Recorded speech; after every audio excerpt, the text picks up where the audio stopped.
हमनी के संस्कृति, हमनी के संस्कार सदा रहे हमनी के साथ। भारत के महान ग्रंथ और काव्य सब के संपूर्ण संकलन सब्सक्राइब करें तिलक। सर्वनाश तो हो गईल महाराज, हो गईल सर्वनाश। असुरन के ई राज शमशान भूमि में बदल गईल बा और यही शमशान भूमि में हमरो चिता जरा दी। हम हूँ अपन बेटन के साथे मर जाइल चाहत हई। हम मर जाइल चाहत हई, हम मर जाइल चाहत हई। मायावती, यदि तू हमार साथ छोड़ल चाहत हूँ तो छोड़ द, बाकी हम प्रद्युम्न और ग्वाला कृष्ण के ना छोड़ब, ना छोड़ब।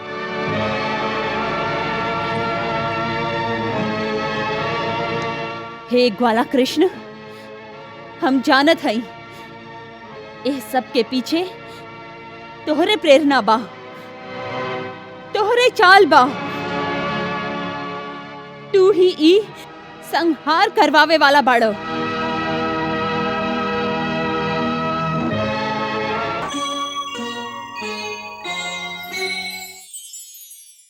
हे द्वारकाधीश, एक दिन तोहरो कुल के क्षय होई, ऐसे ही तोहार परिवार के विनाश होई, विनाश होई। प्रभु, कामिनी कितना भयंकर श्राप देले। वो चाहत है कि सगरे यादव कुल के संहार हो जाए। देवी, अपना पति कुंभकेतु के मृत्यु हो गेला के बाद कामिनी दुख के आवेग में बाड़ी और उनका ए समय एह बात के पता नहीं खे कि वो का कह रहल बाड़ी। समय समय के बात है देवी। शमरासुर और कुंभकेतु पृथ्वी लोक पर जब अन्य राजा के भीषण संहार करत रहन, तब यह कामिनी विजय उत्सव मनावत रही।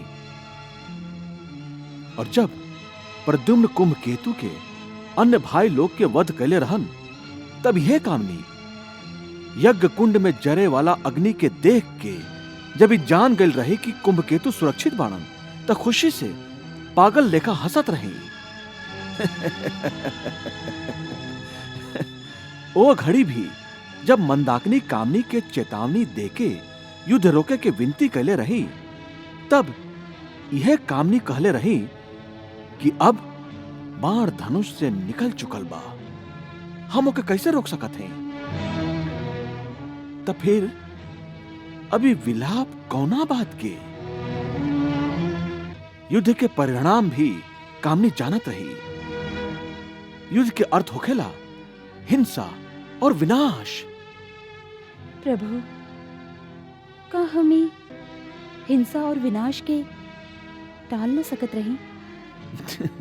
देवी, ऐसन हिंसा और विनाश के टाले के अर्थ यह होई जैसे धर्म अधर्म के सामने अपन सर झुका देलस, सत्य असत्य के प्रणाम कैलस और न्याय खुद अपना हाथे अन्याय के स्थापना न्याय के मंदिर में कर देलस। देवी, का ई सब उचित होई? ना प्रभु ना, ऐसन अनर्थ तो उचित हो ही ना सके। पृथ्वी लोक पर धर्म के ही स्थापना होके के चाहे और अधर्मियन के हमेशा विनाश ही होके के चाहे। देवी, पृथ्वी लोक पर असत्य, अन्याय और अधर्म से हमेशा हमेशा युद्ध चलत ही रही। एमे हिंसा भी जरूर हुई, बाकी अधर्म के नाश करे खातिर कैल गई हिंसा ना धर्म युद्ध है। प्रद्युम्न भी धर्म युद्ध कर रहल बा।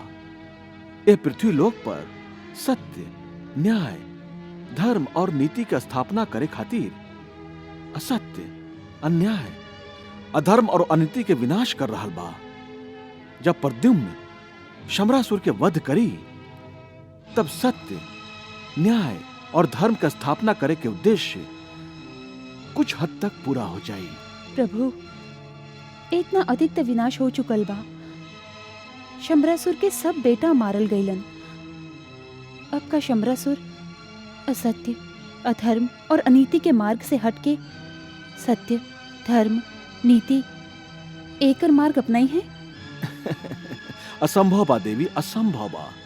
तब वो शमरासुर के समरे और पश्चाताप करे के अवसर त अवश्य देवे के चाहिए।